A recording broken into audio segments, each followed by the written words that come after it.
Friends, इस blouse को देखिए, बैक और फ्रंट आर्म होल में किधर भी थोड़ी सी भी जगह पर भी आपको चुन्नट नहीं मिलेगा। मैं कटिंग किस तरीके से करती हूँ, इतना नीट बनता है। तो चलिए आज मैं फुल डिटेल में बताऊंगी। नमस्ते सभी फ्रेंड्स को, मैं हूँ संपा। तो यहाँ पर देखिए, कपड़ा फोल्ड ले लिया है। Shoulder 5.5 inch, full bust 40, arm hole 17 और नेक जो है हमने 10 इंच डीप लेंगे। कभी भी नेक के हिसाब से शोल्डर कटिंग किया जाता है। 5.5 इंच हमने शोल्डर ले लिया है। आप आर्म होल कटिंग करने से पहले हमें एक फॉर्मूला फॉलो करना पड़ता है। तो यहाँ पर देखिए, 40 साइज के हिसाब से मैं 1.25 इंच का शोल्डर डाउन कर रही हूँ। मैं यहाँ पर डीप नेक कर रही हूँ। ये डीप नेक के हिसाब से कटिंग किया जा रहा है। मैं बोट नेक का नहीं बता रही हूँ, मैं यहाँ पर डीप नेक बता रही हूँ। ठीक है, ये ध्यान रखिएगा। 1.25 इंच हमने डाउन करके लेने के बाद आपका फुल बास्ट डिवाइडेड बाय 6 करना पड़ता है। तो यहाँ पर फुल बास्ट डिवाइडेड बाय 6 करेंगे तो हमारा आएगा 6.5 या 6.6 इंच तक आ जाएगा। ठीक है, तो हम क्या करेंगे, 1.25 इंच डाउन करने के बाद 6.6 इंच या 6.5 इंच समझ के चल सकते हैं। तो इतना हम ले लेंगे। इसके बाद जो भी आपका जो अपर वस्ट है उस हिसाब से कटिंग करेंगे। तो नीचे का हिस्सा कमर के जगह इस तरीक़े से मार्क कर लेते हैं। इतना मैं डिटेल में नहीं बता रही हूँ, सिर्फ मैं आर्म होल का बता रही हूँ। अब यहाँ पर देखिए, कॉर्नर पर 1.25 इंच का एक मार्क करना है। ये मैं बैक आर्म होल बता रही हूँ, फ्रंट का मैं बाद में बताती हूँ। तो कॉर्नर पर 1.25 इंच का मार्क करके लेने के बाद जो लाइन था आर्म होल वाली लाइन, उसका आधा करना है, मार्क कर लेना है सेंटर पर। अब देखिए हमें किस तरीक़े से बैक वाली आर्म होल का शेप देना है। तो इस तरीक़े से हमें बैक वाली आर्म होल का शेप देना है और ये बहुत ही आसानी से दे सकते हैं। कोई भी टूल्स का ज़रूरत नहीं होगा, आराम से आप हाथ के मदद से कर सकते हैं। तो हमने यहाँ पर 3.25 इंच का नेक का कटिंग के लिए मार्क किया है और जो शोल्डर डाउन किया था उसमें भी मार्क कर लिया।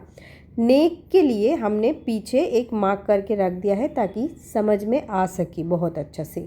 तो यहाँ पर 1/2 इंच हमने शोल्डर डाउन के बाद सिलाई मार्जिन के लिए छोड़ दिया है। अब आप देखिए, हमारी आर्म होल जो है 17 इंच का है, तो उसके आधा जो है 8.5 इंच होगा। तो हम आर्म होल को कीन के देख लेंगे, मतलब मेज़र करके देखेंगे 8.5 इंच प्रॉपर हुआ कि नहीं। तो अब आप देखिए फ्रेंड्स, इस तरीक़े से मेज़र टेप से आपको कॉर्नर टू कॉर्नर चेक करके देख के लेना पड़ेगा, ऐसे 8.5 इंच मिल जा रहा है कि नहीं। आपका जो भी आर्म होल है उसके आधा ले लेने का है। मान लीजिए आपका 16 है तो आप इस तरीक़े से 8 इंच का चेक करके ले सकते हैं ऐसे। और अभी देखिए, हमने जो कर्व लाइन दिया था उसका भी इस तरीके से हम चेक करेंगे। जो मार्क था, लाइन किया था, उसी लाइन के हिसाब से हम चेक कर रहे हैं। 8.5 इंच और 2 सूत आगे आया है। अगर आपने एज वाले के लिए बना रहे तो इतना लूज़ आप रख सकते हैं। अगर आप फिट एंड फिट पहनना चाहते हैं तो थोड़ा सा इस तरीक़े से देखिए, स्केल को ऊपर रखिएगा और 2 सूत लाइन को छोटा कीजिएगा और फिर जो हमारा आर्म होल वाली शेप दिया था ऐसे दे देंगे तो छोटा हो जाएगा। ठीक है, तो इसी तरीके से प्रॉपर बैक वाले आर्म होल कर सकते हैं। आप फ्रंट वाले आर्म होल के लिए अंदर की तरफ एक 1/2 इंच का मार्क कर लेना है ऐसे, और स्केल के मदद से लाइन को क्रॉस करना है इस तरीक़े से। और अभी देखिए, नीचे भी हमें लाइन को सीधा मिला लेना है। ठीक है, अब ऐसे मिला के लेने के बाद जो हमारी आर्म होल का लाइन का सेंटर है उस पर पहले से ही पता है कहाँ पर सेंटर है। अब कॉर्नर पर बैक वाली आर्म होल के लिए हमने लिया था 1.25 इंच, यहाँ पर हम ले लेंगे 1 इंच। ओके, तो यहाँ पर 1 इंच पर हमने मार्क कर लेते हैं।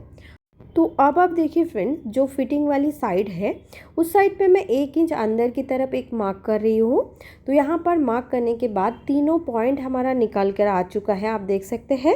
इन तीनों पॉइंट को टच करते हुए हमें फ्रंट वाले आर्म होल का शेप देना है। और इस तरीक़े से शेप देने से क्या होता है, फ्रंट में जो कपड़ा जमा हुआ रहता है वो कपड़ा जमा होने का चांस नहीं रहेगा, पूरी तरीके से क्लीन हो जाएगा यहाँ पर।